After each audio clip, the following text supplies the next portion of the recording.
আজ ২৬ তারিখ। ২৫ তারিখ, গত ২৫ তারিখ অর্থাৎ গতকাল বুথ ভাগ বা বুথ পুনর্বিন্যাসের কথা ছিল।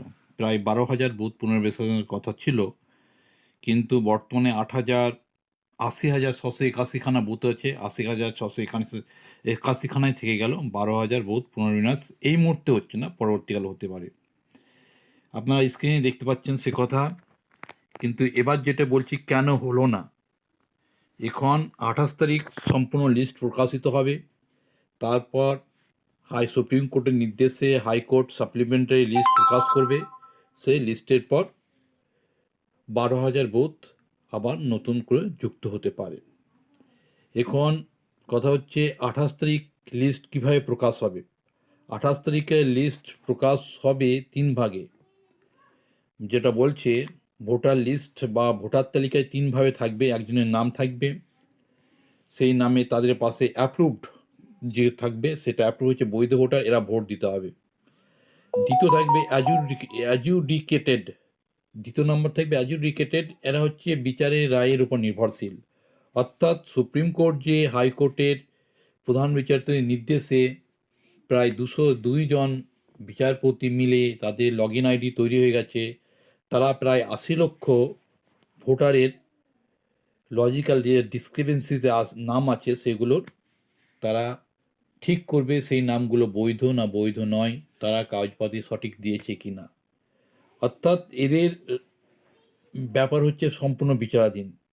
পরবর্তীকালে এদের নাম যদি বিচারকরা রাখেন তাহলে এগুলো সাপ্লিমেন্টারি লিস্টে প্রকাশিত হবে। আর একটা হচ্ছে ডিলিটেড। ডিলিটেড মানে এদের নাম বাদ চলে যাবে।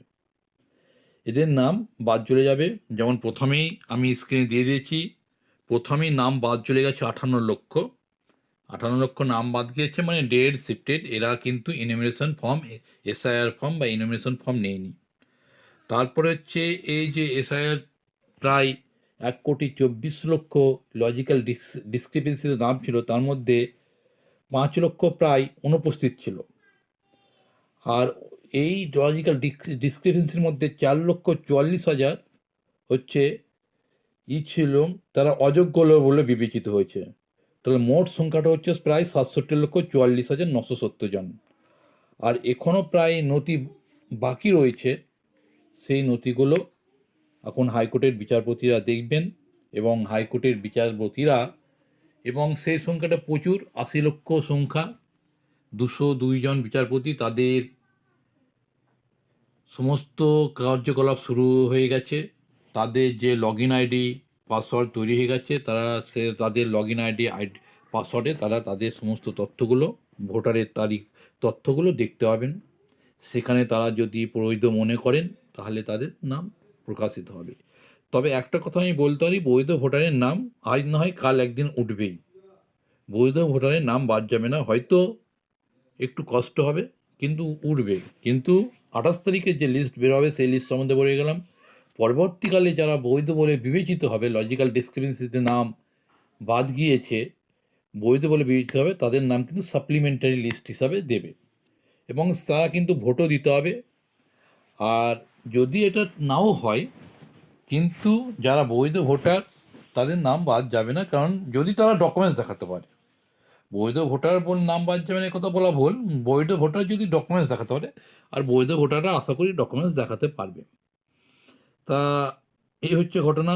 অনেক দিন থেকে কিছু এই সংক্রান্ত বলা হয়নি, সেই জন্য আমি আজকে বললাম। গত ২৪ তারিখ থেকে খবর যে বুথ পুনর্বিন্যাস বা বুথ ভাগ হচ্ছে না। প্রায় ১২,০০০ নতুন বুথ তৈরি হবে। এখন ৮০,৬৮১ মতো বুথ আছে, এবং নতুন বুথ প্রায় ১২,০০০ তৈরি হবে। কিন্তু ২৫ তারিখ হওয়ার কথা ছিল, ২৫ তারিখ হচ্ছে না। আর একটা কথা বলি, ১ তারিখ ১১ সদস্যের বা ৮ সদস্যের যে মুখ্য নির্বাচন কমিশনের যে টিম আছে, সেই টিমের আসার কথা ছিল। ১ তারিখ আসছে না, পরবর্তীকালে আসবে, এবং সে যে আসবে তারপরে ভোট ঘোষণা হবে। ভোট ঘোষণা এখন এখন সম্ভাবনা নেই।